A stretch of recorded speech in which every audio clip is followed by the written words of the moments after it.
वालेकुम अस्सलाम मैम। जैसे ओके, चलिए क्लास स्टार्ट करते हैं आज की। कल हमने कोरिलेशन के बारे में जो है वो पढ़ा था कि कोरिलेशन क्या होता है, हम कोरिलेशन को कब अप्लाई करते हैं, और कोरिलेशन एनालिसिस जो है कितनी टाइप्स के होते हैं और किस तरह से हम उसको परफॉर्म कर सकते हैं इन मिनीटैब एंड ग्राफ पैड। ठीक है, इसमें अगर कोई कंफ्यूजन है तो मुझे बताएं कोरिलेशन एनालिसिस में।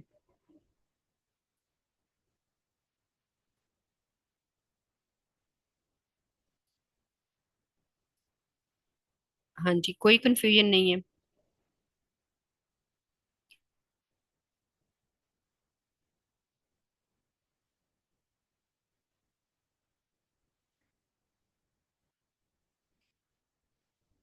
चलें फिर हम लोग जो है वो नेक्स्ट चलते हैं। कोरिलेशन को आप प्रेजेंट किस तरह से कर सकते हैं। ठीक है, कल हमने सिर्फ दो वेरिएबल के साथ कोरिलेशन लगाना सीखा है। तो अगर आपके पास डिफरेंट मल्टीपल वेरिएबल्स मौजूद हों, जैसे कि आपकी स्टडी में जरूरी नहीं है कि आप सिर्फ दो वेरिएबल्स पे काम कर रहे हो। ठीक है, जैसा कि हमने कल देखा था, इसमें प्रे कंज्यूम्ड और ग्रोथ रेट हो सकता है। प्रे कंजप्शंस के साथ साथ यहाँ पे टेम्परेचर एक वेरिएबल हो, एक वेरिएबल ह्यूमिडिटी हो, कि ह्यूमिडिटी के इंक्रीज या डिक्रीज होने से ग्रोथ रेट पे क्या इफेक्ट पड़ता है, या टेम्परेचर के इंक्रीज और डिक्रीज होने पे क्या इफेक्ट पड़ता है। प्लस प्रे कंजप्शंस, तो हमारे पास मल्टीपल वेरिएबल्स आ जाएंगे। इसी तरह से हमारे पास जो है वो, आई थिंक सो यही एग्जांपल थी, ये एक और भी थी।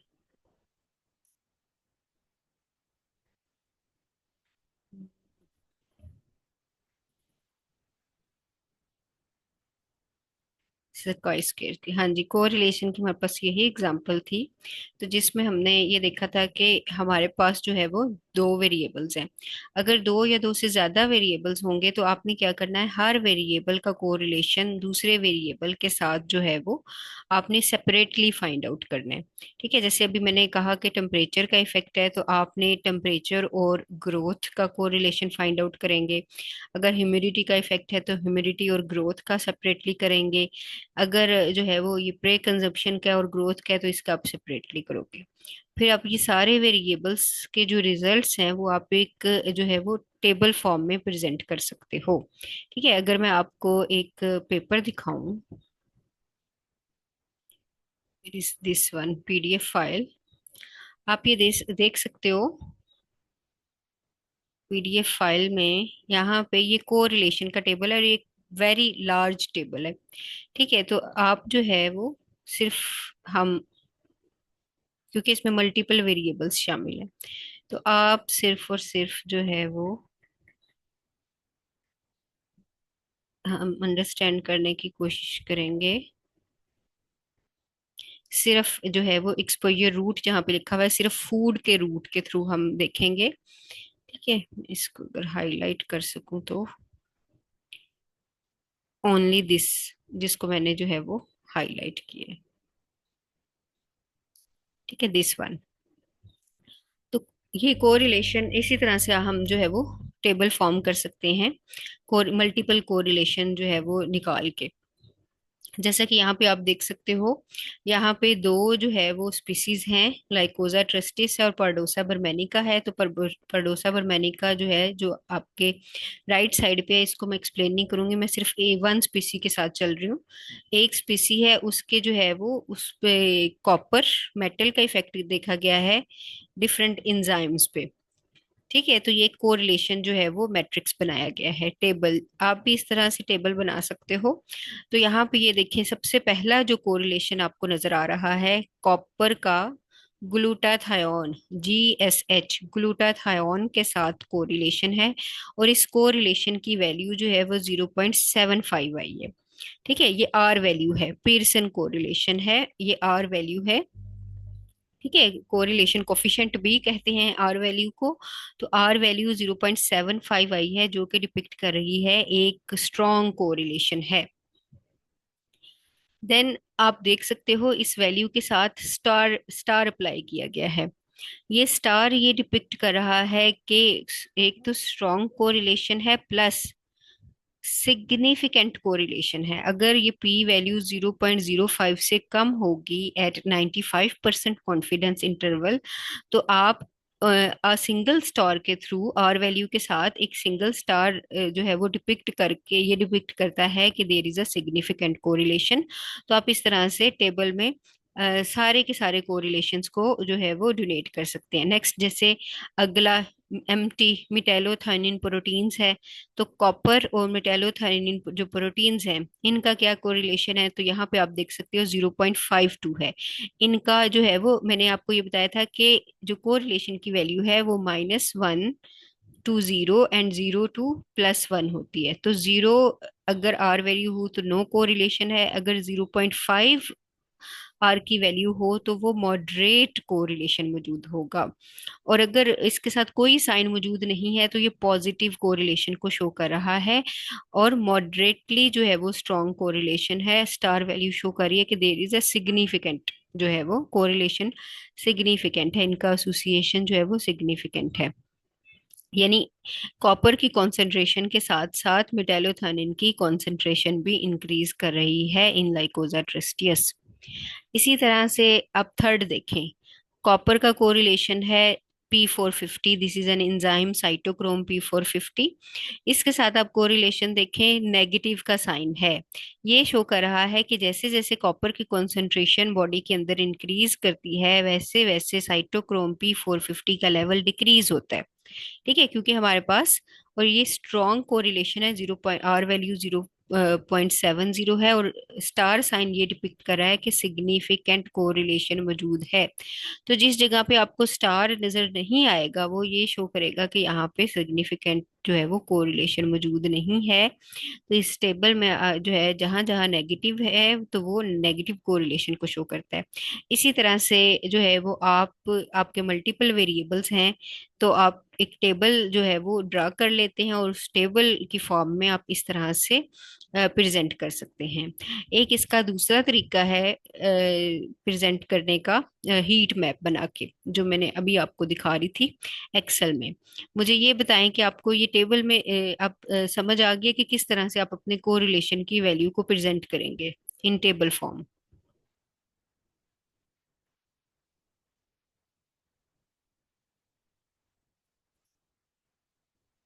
ठीक है, ये बहुत बड़ा टेबल है, तो इसमें मैं सिर्फ जो है वो आपको मैंने आपको दिखा दिया है। आपका जरूरी नहीं है कि आपका इतना बड़ा टेबल हो, आपके जितने जो है वो वेरिएबल्स हैं आप उतना ही छोटा टेबल बना सकते हो, क्योंकि इस पेपर में बहुत ज्यादा वेरिएबल्स है जिनको जो है वो आपस में कंपेयर किया गया है और उनका कोरिलेशन निकाला गया है।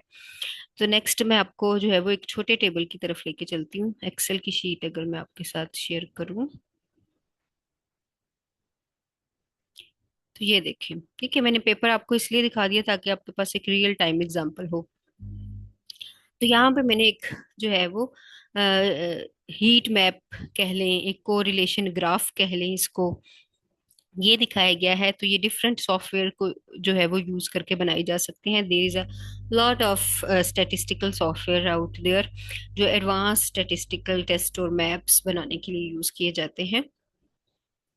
तो जो है मेरा ख्याल है कि ये जो आप देख सकते हो आप एक्सेल में भी सिंपली बना सकते हो। ठीक है, सिंपलेस्ट फॉर्म जो है वो आपका एक्सेल पे भी, इनिशियल लेवल पे आप एक्सेल में भी बना सकते हो। मैं अभी आपको बनाना दिखा बताऊंगी। तो यहाँ पे जो है वो सिर्फ दिखाने का आपका मकसद क्या है कि आप किस तरह से डिफरेंट एनालिसिस को रीड कर सकते हो। तो यहाँ पे जो आपको एक हीट मैप नजर आ रहा है, ठीक है, ये हीट मैप इसलिए कह रहे हैं क्योंकि इसमें कलर वेरिएशंस मौजूद हैं। ये आपको जो एक साइड बार दिखाई दे रही है ये डिपिक्ट कर रही है, ये देखें, ये स्टार्ट हो रही है 0 से। अगर जो है वो कोरिलेशन 0 के करीब होगा, ठीक है, 0 के करीब मतलब आर वैल्यू अगर 0 के करीब होगी तो दिस डिपिक्ट वेरी वीक और नो कोरिलेशन। ठीक है, जैसे जैसे रेड वैल्यू जो है वो जितनी कम होती जाएगी उतना ज्यादा शो करेगा कि अब जो है वो कोरिलेशन का लेवल जो है वो इंक्रीज करता जा रहा है। और ब्लू तक पहुंचते पहुंचते आप देखें 1, तो जहां जहां ब्लू कलर मौजूद है, यहाँ पे तो इस टेबल में वैल्यूज दी गई हैं, सम टाइम जो है वैल्यूज भी आर वैल्यू नहीं दी जाती। ठीक है, सिंपल एक हीट मैप दिखा दिया जाता है। तो इट्स गुड कि अगर वैल्यूज भी हों तो आप विजुअली भी उसको रीड कर सकते हैं। तो वन ये शो कर रहा है कि there is a strong correlation, तो वन जो है वो ब्लूइश एरिया में मौजूद है। तो जितना डार्कर जो है वो ब्लू कलर होगा उतना स्ट्रॉन्ग कोरिलेशन है।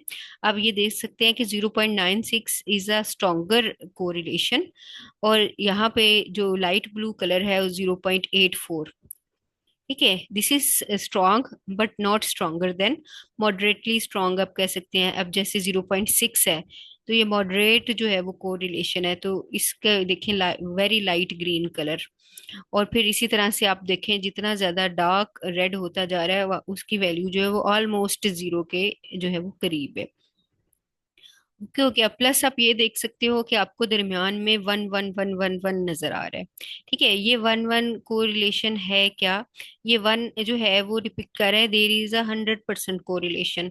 ठीक है, और आप ये देख सकते हो कि 100% इसलिए दिखा रहे हैं क्योंकि हम जो है वो टेबल इस तरह से ड्रा करते हैं कि हम सारे वेरिएबल्स जो हैं रो में, और इसी तरह से सारे के सारे वेरिएबल्स जो है वो कॉलम में जो है वो ड्रा कर लेते हैं, और उनका आपस में जो कोरिलेशन है वो हर बॉक्स में ऐड करते जाते हैं।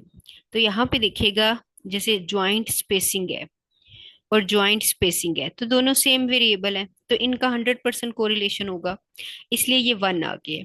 ठीक है, क्योंकि हम इसको निकाल नहीं सकते थे क्योंकि हमने सारे के सारे वेरिएबल कॉलम में भी रखे हैं और रो फॉर्म में भी रखे हैं, इस वजह से जहां पे सेम वेरिएबल आएगा वहां पे हम वन लिख देंगे। इसी तरह से रॉक टेम्परेचर और रॉक टेम्परेचर का वन है, इन सीटियो स्ट्रेस और इन सीटियो स्ट्रेस का वन है। इस तरह से ये जो इसके मिड वाले सारे के सारे ब्लॉक्स हैं वो वन आ जाएंगे, जो विद इन सेम वेरिएबल को कोरिलेशन को शो करते हैं।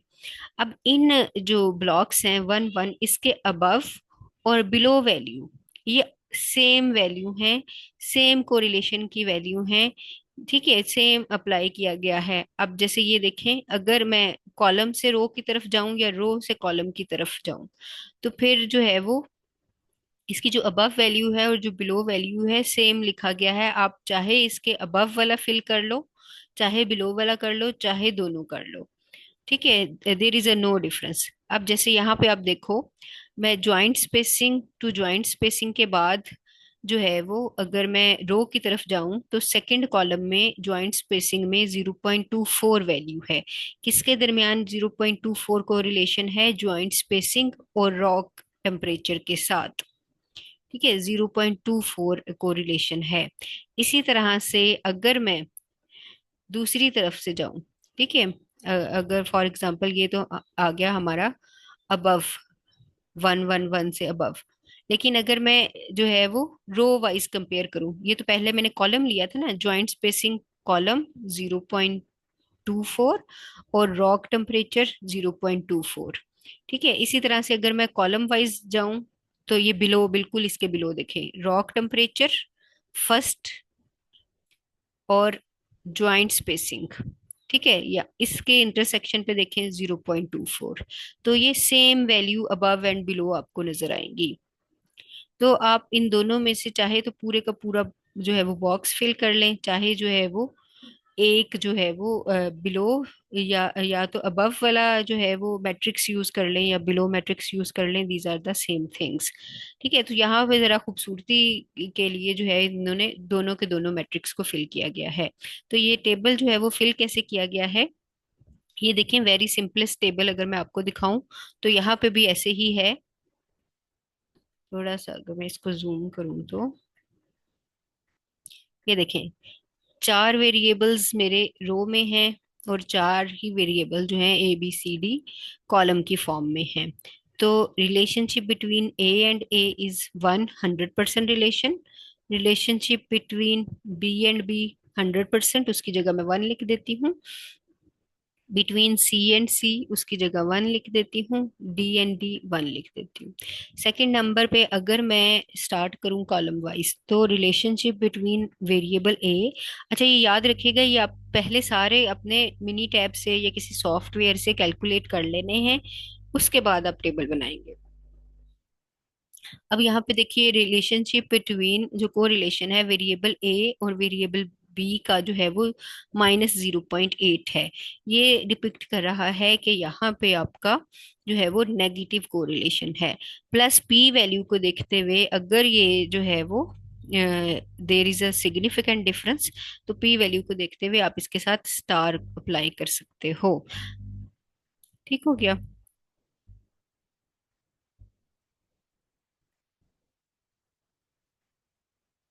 तो यहाँ पे कुछ फॉर्मूला लगा हुआ है, तो अब इसको जाके वर्ड पे भी स्टार लगा सकती हो, टेबल को जब वर्ड पे लेके जाओगे तो। अच्छा जी, अब यहाँ पे देखें कि -0.8 है। तो अगर इसी तरह से मैं अगर रो वाइज चलूं, वेरिएबल ए टू वेरिएबल बी, तो यहाँ पे भी देखें अबव मैट्रिक्स भी सेम वैल्यू है। तो दोनों को कंपेयर करें ना, तो इसका मतलब है कि A variable is equal to B, correlation same होगा। एक चीज के बढ़ने के साथ दूसरी चीज बढ़ेगी, या एक चीज के कम होने के साथ दूसरी चीज जो है वो बढ़ेगी, आइदर पॉजिटिव कोरिलेशन है या नेगेटिव है। ठीक है, but B is equal to A, so there is a no difference, मैं ये कहना चाह रही हूँ आपके साथ। ठीक है, अगर हम वेरिएबल ए को बी के साथ कंपेयर करें तो आर की वैल्यू सेम आएगी। अगर हम ए को बी के साथ करें तो वैल्यू सेम आएगी। तो कोरिलेशन में चाहे ए को बी के साथ कंपेयर करें या बी को ए के साथ हम उसका कोरिलेशन निकालें, तो कोरिलेशन की वैल्यू सेम आएगी। तो यहाँ पे ये दोनों का इसका जो है वो पर यूनिट इंक्रीज जो है वो सेम होगा, कि क्या एक के साथ बढ़ने के साथ दूसरा वैल्यू बढ़ रही है, या एक के बढ़ने के साथ दूसरे की कम हो रही है, या कोई कोरिलेशन नहीं है। ठीक है, इस चीज की समझ आई है तो मैं आपको हीट मैप ड्रा करके दिखाती हूँ। कॉम्प्लेक्स तो नहीं हो गया है? मैम ये जो लास्ट वाला आपने बोला ये दोबारा से बता दें। ये ए इज इक्वल टू बी और बी। यस मैम, ये कंपेयरिंग। कंपेयरिंग का जैसे मैं आपको बता रही थी कि आपने जब मैट्रिक्स बनाना है, ठीक है, मैट्रिक्स बनाना है तो आपने रो वाइज भी सेम वेरिएबल का लिखना है और कॉलम वाइज भी सेम लिखना है। देन आप कोरिलेशन जो आपने फाइंड आउट किया, जैसे आपने पहले जो है वो वेरिएबल ए और ए का तो फाइंड करने की जरूरत ही नहीं है, ठीक है, वो तो ऑलमोस्ट 100% ही होगा, जाहिर सी बात है। फिर जब आप ए को बी के साथ कंपेयर करोगे, ठीक है, आप ए की सारी वैल्यूज मिनी टैब में लिखोगे या ग्राफ पैड में लिखोगे और बी की वैल्यू लिखोगे और उसकी जो आर वैल्यू आएगी, तो देन वो जो है वो -0.8 है। ये डिपिक्ट करिए कि ए और बी को रिलेटेड हैं। तो इसका इन्वर्स लेने से, कि अगर आप पहले एक्स में, जैसे मैं ये कह रही हूँ कि X is equal to Y, आप ऐसे कर लें, X is equal to Y, या जो आप y में ले रही हो इज इक्वल टू x, मतलब इसमें दोनों जो वेरिएबल्स हैं वो इंडिपेंडेंटली एक दूसरे के साथ कोरिलेट कर रहे हैं। ठीक है, इंडिपेंडेंटली का मतलब है कि चाहे आप a को x पे रख लो, चाहे आप b को x पे रख लो, ठीक है, कोरिलेशन सेम आएगा। इसी तरह जो है वो वाइस वर्सा। अब टेबल में भी हमने बिल्कुल वैसे ही लिखा है। अगर आप ए का कंपैरिजन कर रहे हैं बी के साथ बिलो मैट्रिक्स, तो -0.8 आएगा। अब अगर मैं जो है वो जो है कॉलम वाइज करूं बी को ए के साथ, तो हमारे पास कोरिलेशन -0.8 आएगा। तो आप टेबल में जो है वो इसको दो दफा भी लिख सकते हो, और चाहे जो है ये अबव वाला यूज ना करो, सिर्फ और सिर्फ जो है वो आप ये बिलो वाला भी यूज कर सकते हो।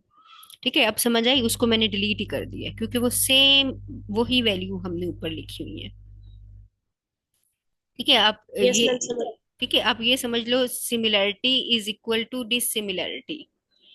जितनी ज्यादा जो है वो सिमिलैरिटी होगी उतनी ज्यादा कम डिसिमिलैरिटी होगी। ऐसे ही ना, फॉर एग्जांपल 10 में से जो है वो 8 पेयर मैच करते हैं, ठीक है, तो 8 क्या हो गया, सिमिलैरिटी, और डिसिमिलैरिटी कितनी हो गई, 2। इक्वली हुए ना, अगर 10 है तो उसमें से 8 सिमिलर हैं, 2 डिसिमिलर हैं। और अगर आप डिसिमिलरिटी की तरफ आ जाओ तो 2 डिसिमिलर हैं और 8 सिमिलर हैं, तो ये सेम थिंग है। ठीक है, दोनों वेरिएबल्स एक दूसरे पे डिपेंड कर रहे हैं। दोनों जो है वो एक एक के बढ़ने के साथ दूसरा भी इंक्रीज कर रहा है, या एक के बढ़ने के साथ दूसरा कम हो रहा है। ठीक है, तो वाइस वर्सा। तो इसमें जो है वो कोई डिफरेंस नहीं है, तो आप चाहे अबव मैट्रिक्स बना लो चाहे बिलो मैट्रिक्स बना लो, तो ये इससे कोई फर्क नहीं पड़ता। ठीक है, सिर्फ वो ये जो मैट्रिक्स बना हुआ है ये अबव एंड बिलो उसने दोनों यूज किए हैं, सिर्फ और सिर्फ जो है वो अच्छी प्रेजेंटेशन के लिए। ठीक है, मैं अगेन उसको जो है वो अपनी अबव वाली वैल्यूज ऐड कर लेती हूँ ताकि हीट मैप आपको दिखा सकूं। तो सिंपली आपने क्या करना है, अपना टेबल सेलेक्ट करना है। ये टेबल सेलेक्ट करने के बाद आप लोग आ जाओगे कंडीशनिंग फॉर्मेटिंग में, एक्सेल में, और यहाँ पे आ जाएगा आपके पास कलर स्केल। तो आप कलर स्केल में से कोई भी एक स्केल जो है वो उसको चूज कर सकते हो।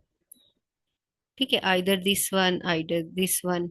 मैं पहले वाला ही सिलेक्ट करती हूँ। तो इसमें देख लें कि आपके पास जो है वो मल्टीपल कलर से जो है वो डिफरेंट वैल्यूज जो है वो शो हो रही है।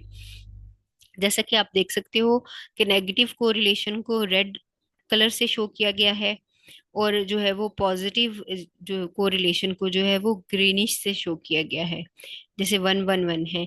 तो येलो जो है, येलो कलर डिपिक्ट कर रहा है, डार्कर येलो कलर डिपिक्ट कर रहा है कि देयर इज अ मॉडरेट और लो कोरिलेशन, और जितना ज्यादा जो है वो ग्रीन कलर है वो स्ट्रॉन्ग कोरिलेशन को शो कर रहा है। तो हमारे पास जो है वो इस मैट्रिक्स में तीन किस्म के कलर हैं। एक कलर है रेड जो डिपिक्ट कर रहा है नेगेटिव कोरिलेशन को, ग्रीन कलर की जो वेरिएशंस हैं वो स्ट्रॉन्ग कोरिलेशन को शो कर रहा है, और जो येलो कलर में जो है वो मॉडरेट कोरिलेशन को शो कर रहा है हमारे पास। ठीक हो गया? हाँ जी, इस चीज की समझ आ गई है।